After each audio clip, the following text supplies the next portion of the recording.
तो दोस्तों हम आगे बढ़ते हैं नेक्स्ट प्रॉपर्टी की ओर।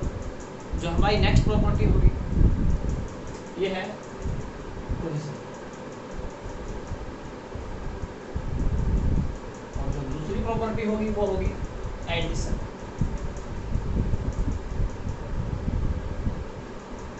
So what is the difference between cohesion and addition? देखिए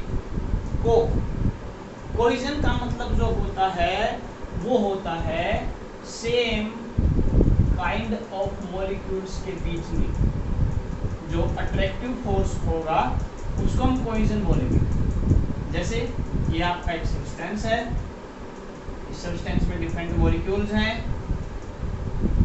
इन मॉलिक्यूल्स के बीच में जो अट्रैक्टिव फोर्स होगा, जैसा हमने पहले भी डिस्कस किया सॉलिड लिक्विड गैस में, ये सॉलिड में सबसे ज़्यादा होता है, तो वही जो सेम काइंड ऑफ मॉलिक्यूल के बीच में अट्रैक्टिव फोर्स होगा ये हमारा क्या कहलाएगा, कोहेजन। अब मान लीजिए किसी सरफेस है, किसी सरफेस पे हमने कोई दूसरा मान लीजिए एक प्लेट, इस प्लेट पे मैंने क्या किया है, कोई दूसरा सरफेस चिपकाया है, कोई भी दूसरा सब्सटेंस है मान लीजिए, तो एक सब्सटेंस ये मॉलिक्यूल, ये दूसरे सब्सटेंस के मॉलिक्यूल है, इन दोनों के बीच में जो अट्रैक्टिव फोर्स होगा, यानी तो डिफरेंट काइंड ऑफ मॉलिक्यूल्स, जो अलग अलग मॉलिक्यूल होंगे उनके बीच में जो अट्रैक्टिव फोर्स कहलाएगा उसको क्या बोलते हैं, एडहेशन बोलते हैं। कोहेजन सेम के बीच में रहेगा, एडहेशन डिफरेंट के लिए रहेगा। अब कोहेजन और एडिशन में अगर देखें, एक इम्पोर्टेंट क्वेश्चन आता है। मान लीजिए सरफेस है, ठीक है, इस सरफेस पे क्या किया हमने, इस सरफेस पे हमने वाटर डाला, वाटर या कोई भी फ्लूइड डाला। अब ये जो फ्लूइड हम डाल रहे हैं, ये फ्लूइड यहाँ पर दो तरीके से एग्जिस्ट कर सकता है। कैसे? एक तो ऐसे, या फिर मैंने ज़्यादा ऐसे भी हो सकता है, या फिर ये ऐसे भी हो सकता है। ये वाटर ड्रॉप आप कहाँ पे देख सकते हो, जैसे ये सुबह सुबह पत्ते देखो, किसी भी पेड़ के पत्ते, उस पर जो ओस पड़ी होगी, या फिर आप टेबल को क्या करो, बिल्कुल उस पर ऑयलिंग करके उसको, फिर उसके ऊपर वाटर डाल कर आपको ड्रॉप्स दिखाई देंगे, तो वो इस तरीके से रहेंगे। लेकिन अगर आप किसी रफ सरफेस पे, ये स्मूथ सरफेस की बात है, अगर आप रफ सरफेस पे वाटर डालोगे तो वो कैसे होगा, फैलेगा इस तरीके से। तो यहाँ पर आप देख सकते हैं, यहाँ पर जो वाटर मॉलिक्यूल्स हैं,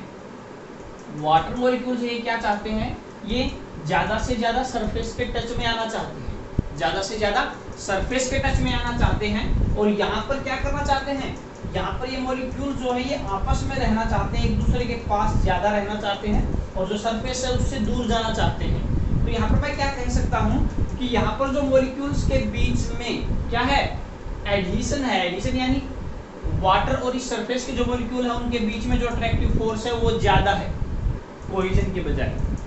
कोहेजन के बजाय क्या है, एडहेशन ज़्यादा है। सेम मॉलिक्यूल्स के बीच में अट्रैक्टिव फोर्स कम है, जबकि सरफेस के प्रति क्या है, ज़्यादा है। जबकि यहाँ पर क्या है, मॉलिक्यूल्स के बीच में जो आपसी अट्रैक्शन है वो ज़्यादा है, और ये सरफेस के साथ जो है कम से कम टच में रहना चाहता है, यानी सरफेस के जो मॉलिक्यूल हैं इसको कम से कम अट्रैक्ट कर रहे हैं। तो यहाँ पर मैं क्या बोल सकता हूँ, यहाँ पर मैं बोल सकता हूँ कि जो एडहेशन है वो ग्रेटर है किससे, कोहेजन से। और यहाँ पर क्या बोल सकता हूँ, यहाँ पर मैं बोल सकता हूँ कि जो कोहेजन है ये आपका ग्रेटर है एडिशन से। तो यहाँ पर अगर कॉन्टैक्ट की बात करें तो कॉन्टैक्ट ये इस तरीके से बनेगा, तो ये एंगल बन गया है थीटा। यहाँ पर देखें तो ये एंगल क्या बना है, ये एंगल थीटा है। यहाँ पर ये एंगल थीटा है, यहाँ पर ये एंगल थीटा है। तो इसको क्या बोलते हैं, कॉन्टैक्ट एंगल। क्या, कॉन्टैक्ट एंगल। इस केस में जो एंगल है ये 90 डिग्री से क्या है, कम है, और इस केस में जो एंगल है ये क्या है, 90 डिग्री से ज़्यादा है। तो इस केस में हम क्या बोलते हैं, इस केस में हम बोलते हैं कि ये यहाँ पर जब एडहेशन आपका कोहेजन से ज़्यादा होगा किन्हीं भी दो सरफेसेस के बीच में, तो उस केस में जो फ्लूइड होगा उसको क्या बोलेंगे, वेटिंग फ्लूइड। क्या बोलेंगे? Waiting fluid. और यहाँ पर जो एंगल आपका 90 डिग्री से ज्यादा होगा तो उस केस में हम क्या बोलेंगे? उस केस में हम बोलेंगे कि ये जो फ्लूइड है ये आपका कौन सा है? Non waiting fluid. तो इसमें डायरेक्ट आपका क्वेश्चन पूछ लिया जाता है कि वेटिंग फ्लूइड के केस में एडिशन कोहेजन से ज्यादा होगा या कोहेजन एडिशन से ज्यादा होगा, तो इस टाइप का क्वेश्चन आपका डायरेक्ट पूछा जाता है। अब बात करते हैं प्योर ग्लास और वाटर। प्योर ग्लास और वाटर के बीच में जो कॉन्टैक्ट एंगल होता है वो 0 डिग्री होता है। प्योर ग्लास और वाटर के बीच में जो एंगल होता है वो 0 डिग्री होता है। तो यानी कि ये दोनों क्या बनाएंगे? एक वेटिंग सरफेस बनाएंगे। ठीक है, ये दोनों क्या बनाएंगे? वेटिंग सरफेस बनाएंगे। एक और इम्पोर्टेंट क्वेश्चन जो यहाँ पर बन सकता है वो ये है कि आपने किसी भी बॉडी पे, किसी भी फ्लूइड पे अगर टेंसाइल फोर्स लगाया तो उसको रेजिस्ट कौन कर सकता है? उसको रेजिस्ट कौन कर सकता है? कोहेजन कर सकता है। क्योंकि अगर आप इस पे टेंसाइल फोर्स लगाते हो, बाहर की तरफ खींचते हो, फोर्स लगाते हो बाहर की तरफ खींच के, तो यहाँ पर जो मॉलिक्यूल है ये क्या करेंगे? एक दूसरे को दूर जाने से रोकेंगे। तो ये जो कोहेजन इन दोनों के बीच में है ये इसमें क्या करेगा? रेजिस्टेंस पैदा करेगा और इसी से क्या होती हैं? स्ट्रेसेस डेवलप होती है। तो ये तो हमारा टॉपिक एडहेशन और कोहेजन के थे। Thank you.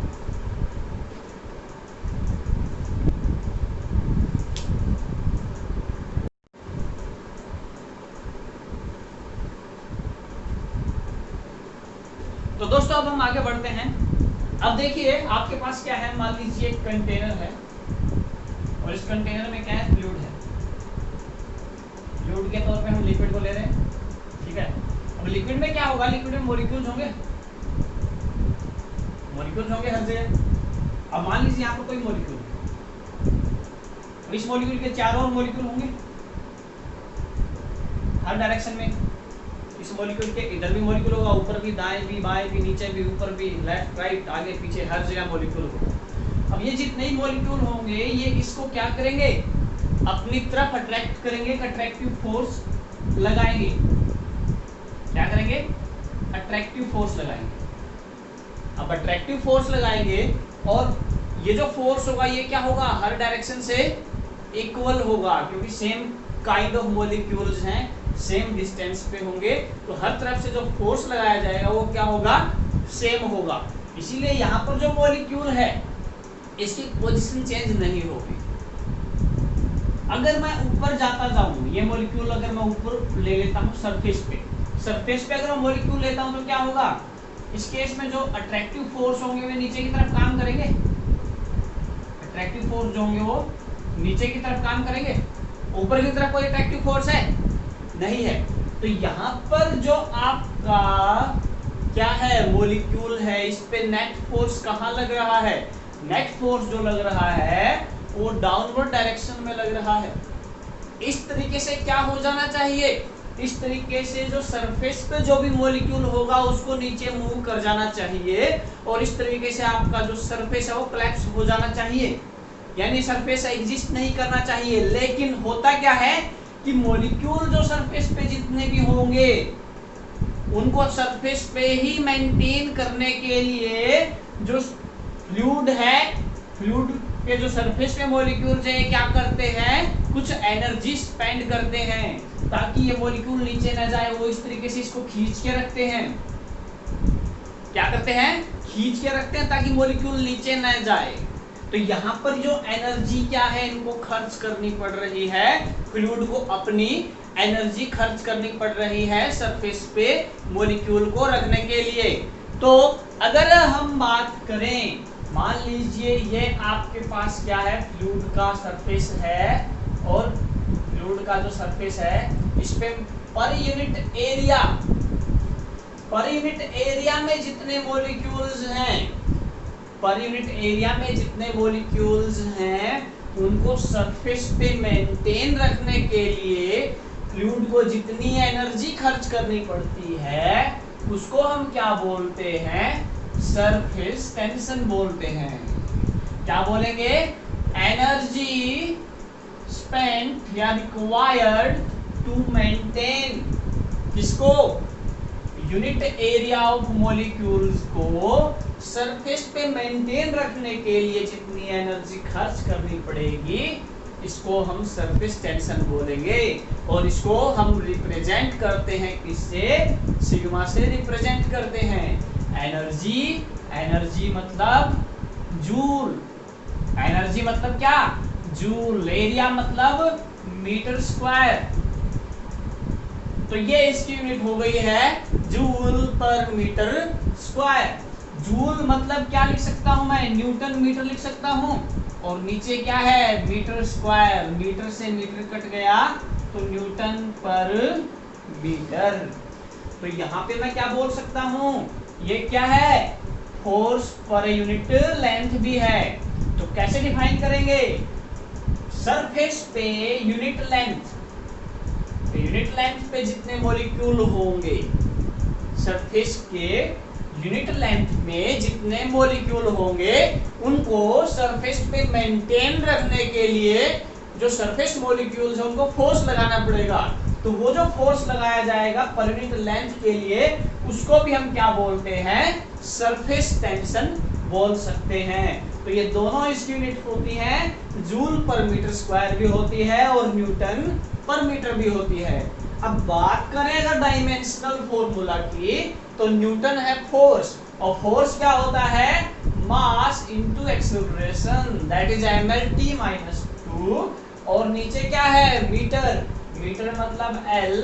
तो क्या हो जाएगा? ये हो जाएगा mt-2। ये क्या हो गया है? ये हो गया है डायमेंशनल फॉर्मूला। किसके लिए? सरफेस टेंशन के लिए।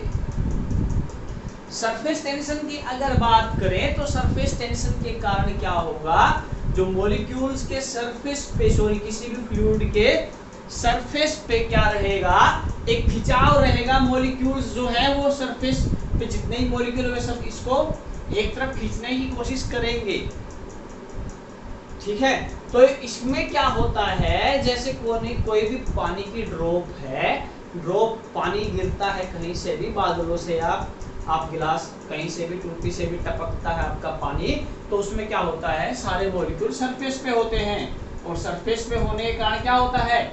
एक टेंशन रहती है, खिंचाव रहता है सरफेस मॉलिक्यूल्स के लिए, जिसके कारण क्या होता है? वो मिनिमम सरफेस एरिया को मेंटेन करने की कोशिश करता है, मिनिमम सरफेस एरिया को मेंटेन करने की कोशिश करता है। तो यही रीजन होता है कि जो आपकी वाटर ड्रॉपलेट जितनी भी होती है वो स्फेरिकल शेप में होती है।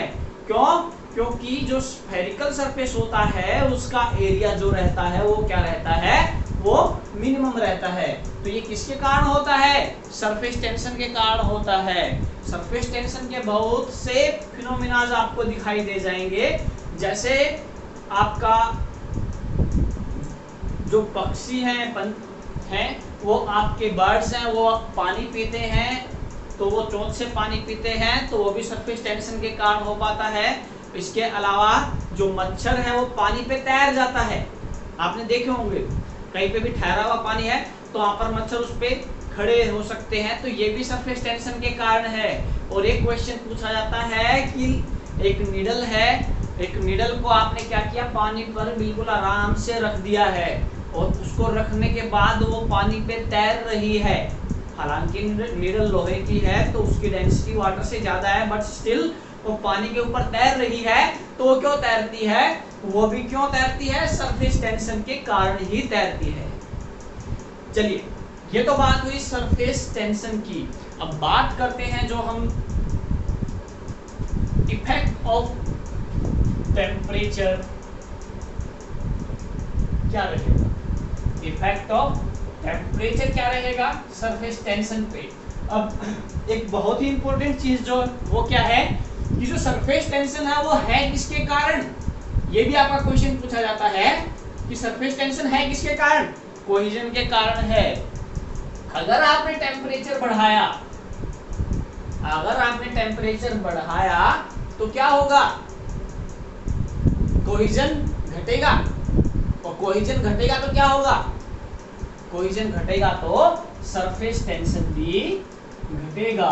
यानी टेम्परेचर बढ़ने के साथ जो है सरफेस टेंशन जो होता है वो घटता है। अब अगर हम ले जाएं क्रिटिकल पॉइंट जहां पर आप क्या नहीं कर सकते, जहां पर आपका लिक्विड जो है वो सडनली फ्लैश हो जाता है गैसेज में, या फिर आप बोल सकते हैं कि लिक्विड और गैस के बीच में कोई भी डिफरेंस आप क्या नहीं डिस्टिंग्विश कर सकते लिक्विड और गैस को। तो वाटर के लिए कितना होता है वो 373 डिग्री सेल्सियस और 221 बार। तो ये जो आपके प्रेशर और टेम्परेचर होते हैं ये क्रिटिकल प्रेशर और टेम्परेचर होते हैं वाटर के लिए। तो यहाँ पर सरफेस टेंशन की जो वैल्यू होगी वो जो हो जाएगी वो आपकी रहेगी 0। तो ये सरफेस टेंशन का टॉपिक है हमारा, बिल्कुल इजी टॉपिक है और बहुत अच्छे क्वेश्चन यहाँ से बनते हैं।